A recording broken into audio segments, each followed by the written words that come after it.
Institute, AMI, hosted a religious liberty conference, and it was massive, friends. It was massive.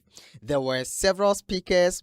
The presentations were well received, and many people attended. So what I'm going to do this week is share with you what happened at the conference.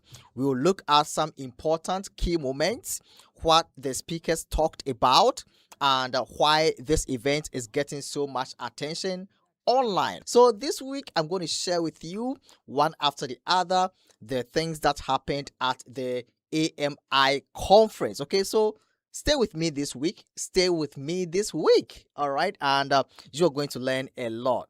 So today we are beginning with a presentation by Dr. Peter Mccullough. Yes, and friends, I would love you to watch this video until the end, especially if you took the COVID-19 vaccine. Yes, and if you know anybody that took the vaccine, please share this video with them. So without wasting time, let's get into the video and listen to Dr. Peter Mccullough at the AMI Religious Liberty Conference. Let's get into it. And then we document from 2014 forward the incredible rapid development of laboratory techniques to engineer viruses, and particularly the coronavirus.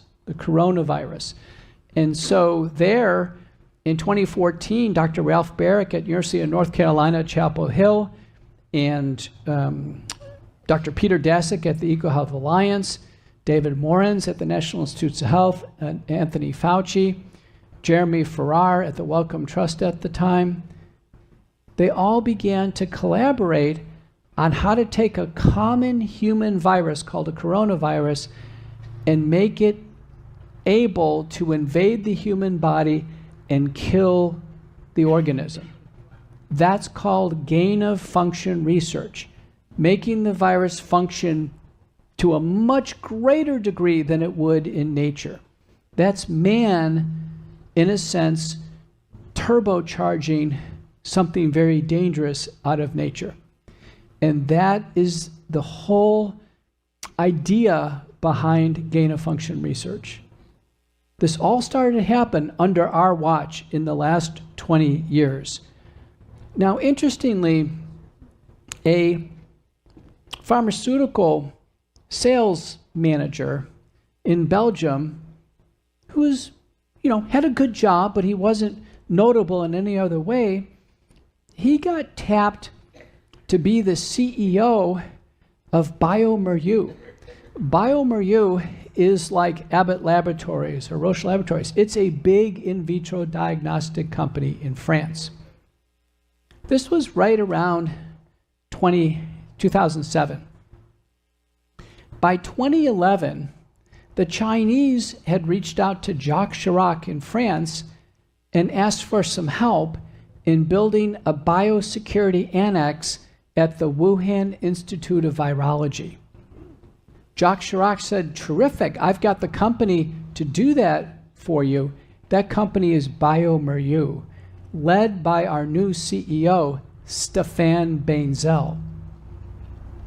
The former pharmaceutical supervisor who's suddenly the CEO of a in vitro diagnostic company who's now building a biosecurity lab in China.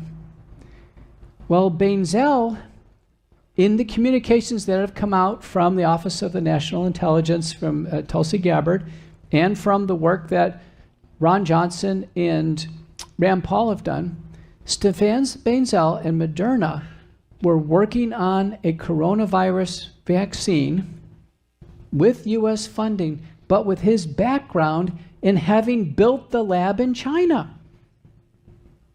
The CEO of Moderna was directly involved in building the Chinese lab, where now all of our intelligence agencies and the Office of National Intelligence, everyone agrees that the virus that got us sick came out of that Chinese biosecurity lab. So in March, when President Trump announced that we have a national health emergency, 5 days later, Stéphane Bainzel says, I've got a vaccine for it at Moderna. And the US government has a patent, co-owns the patent with Moderna. You can't make this up. This is a riveting story that it sounds like it should be part of a Tom Cruise movie in science fiction or a thrill, but it's actually really happening. It's really happening. So as we sit here today, we've entered this bioweapons era, and we've indeed had a gain-of-function research product, an organism, get out of a lab and get the whole world sick, which would be the dream of someone who is developing a biological weapon. A dream. And one night, and many of you probably have seen me, I'm a frequent contributor on most of the news stations, but I went on hundreds of times in primetime TV in the United States. And one night I was on with, I believe, Laura Ingraham, and the chairman of the House subcommittee on the origins of the coronavirus, James Comer, he was on, and I was on one side of Ingram, and he was on the other side. And I had a chance, since you have a sitting U.S. congressman right on national TV, and I said, the origins of this virus are in this lab, and the lab itself needs to be investigated. We need a full investigation of what happened. And he stepped right up, the congressman said right up, he said, Dr. Mccullough, if that happens, some people are going to get killed. Essentially what he was saying is whatever happened in Wuhan, China, is so severe, so awful, involves the US and Chinese governments, so much collusion, so much collaboration, so much ill intent for the world, that we shouldn't even look into it. So here we are, Capitol Hill. We have Ron Johnson and we have Senator Rand Paul leading the charge. And now there's some support from Senator Bernie Moreno and Josh Hawley and just a few others. Now, I've testified myself 5 times. I was one of the very first in 2020. As we sit here today, 97% of us have had SARS-CoV-2 infection. This gain of function, partially engineered virus in China. How many of you have had COVID-19? There you go. Now, to make matters worse, the gain of function part of this virus was the little spine on the surface of the virus. It's a ball with these little pointy, the pointy part, the spike, that was actually the gain of function part of COVID. Now that spike, part of it, when you get the infection, it stays in your body. It finds a way to burrow itself in the body. And there's some other infections that do that too, in part. Lyme disease is one, and syphilis is another. But you get COVID-19, it's not out of your body. You may think it's gone, but a little tip of it can stay in there, and that's what causes the symptoms of long COVID, blood clots later on, all kinds of problems. The vaccines, Pfizer and Moderna, are the genetic code for that spike protein. The spike protein is the lethal part of the virus. And Pfizer and Moderna, that type of genetic code has never been used in human beings before. It was started in December of 2020, and once it's injected into the body, there's no way to turn it off. That is the most alarming thing about this form of vaccine. Any other form of vaccine, a live attenuated virus, a dead virus, a protein, the body's going to clear it out, but not synthetic genetic code that keeps cranking and cranking and cranking and can't turn it off. Now people have taken the vaccine, they've gotten even a bigger dose of the spike protein, and some people are feeling sick. And as we sit here today, my estimates are 85% of people who took the vaccine are clinically fine. I can't find any problems with them. Now, they may have had a lighter dose, their body may have handled it better, they may be having a perfect library of antibodies to, block that spike protein, but about 15% are having problems. Heart damage, blood clots, neurologic damage, immune system problems. All of this is emerging in the peer-reviewed literature. It's frightening, but it's due to the spike protein and this vaccine, which is long-lasting. We've published a case this year of a patient of mine who took the vaccine. He had blood clots, he had heart damage. We can find circulating Pfizer vaccine in his bloodstream, and the spike protein 3.5 years after the shots. 3.5 years. No wonder he feels sick. So it's a great controversy now in medicine of what we do regarding this current predicament. So fortunately, for everything we've seen that's so unnatural, like gain of function research, the solutions seem to be natural. This is very interesting. Even from the drugs we use to treat COVID-19, hydroxychloroquine and ivermectin, they're natural. Our nasal sprays and gargles that are very effective, our natural corticosteroids are natural. Even forms of blood thinners, heparinoids are natural. And our solutions for, getting the spike protein out of the body are also natural. Nattokinase derived from the fermentation of soy or chickpeas. Bromelain derived from the stems and meat of a pineapple. Curcumin from turmeric. Those are the big ones. The spike protein has to be enzymatically dissolved in the body. That's nattokinase and bromelain. I haven't found any other way to do it. I've seen people try to flush it out of the body and take stem cells and take vitamins. I haven't found any of that works directly until we actually clear it out of the body. So I published in nattokinase and bromelain and curcumin in combination is the only peer-reviewed published protocol. It's called Mccullough protocol, based spike protein detoxification. I was able to work with others. We formed a company over this. The scientific officer of the company called the Wellness Company. The product is the Ultimate Spike Detox. We did not patent this on purpose because so many people all over the world need this that any sources that you can get for nattokinase, bromelain, and curcumin for sure, but that's probably the single greatest tip you can give people is please undergo detoxification if you've had long COVID, the vaccine, or having residual symptoms, and do everything you can not to get COVID again, which is on the rise. And the best solution there is twice daily nasal sprays and gargles from salt or iodine water, xylitol, scope or Listerine or Spry, all of that's fine, but I'm going to do it tonight. You get enough people under a tent, someone's probably got something. What you want to do is you want to knock down the viral replication in the nose just a little bit so your own immune system can knock it out. You have a virus in your nose, quietly replicating for about 7 days before you get the sore throat. So when you get the sore throat, it's too late. You had 7 days. You could have actually done a little wash up the nose and a little gargle and knocked it out.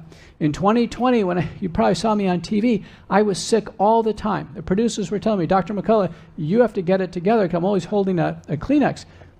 I tell my wife almost every month, I got a sore throat again. I do a nasal spray and gargle twice a day, every day religiously. I've gone years now with nothing. Nothing. It's wonderful. I had the virus several times. My antibodies to the spike protein, you can actually measure your own blood test to see what your exposure is. Go to LabCorp, Labs on Demand, COVID antibody test, pay $69. Just get your test. You don't need a doctor to order it. But my test was elevated. Anything more than 1,000 units per ml is elevated. I was at 2,300. I didn't feel so great. My ears are ringing. I went on the spike detoxification according to the scientific protocols. It took over a year. But now my levels are about 800.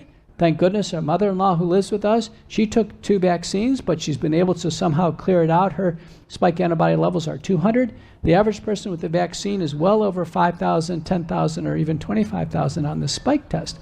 So the blood test is very helpful. The spike detoxification is helpful. Nasal sprays and gargles twice a day is helpful. But what's most important is for each and every one of you to have a great degree of discernment at this point in time. Many of us were fooled by what happened through the pandemic, surprised, dumbfounded. I was one of them. I was fooled. I did not see this coming, but I do now.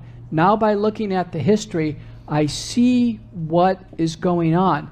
Now, President Trump has dropped the funding for gain-of-function research, but it doesn't mean adversaries like the Chinese Communist Party, not-for-profit organizations like the Gates Foundation, it's still game on for gain-of-function research because there's so much money in global vaccination.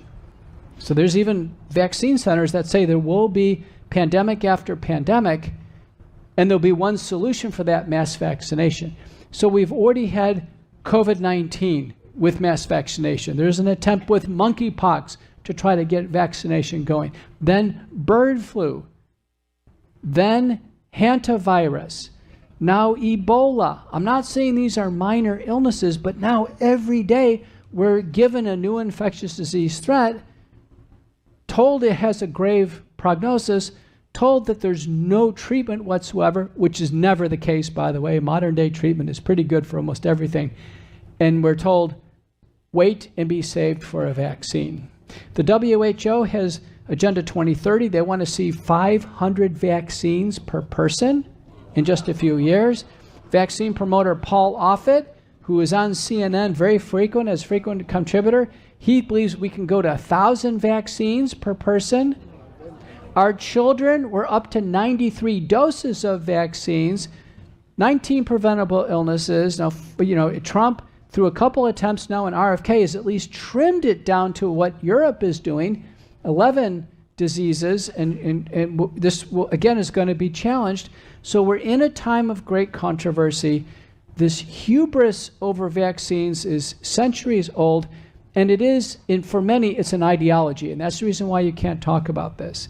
Vaccines have been accepted blindly in an ideology, and the ideology goes like this. We always have had deep-seated fears of infectious diseases, and through the brilliance of mankind, science can outdo God. Man can improve God's creation. That's how powerful this hubris is. That's the vaccine ideology. You know it's wrong. I know it's wrong. And with that, I think all of us can plot our course forward in this time of great controversy. Thank you so much.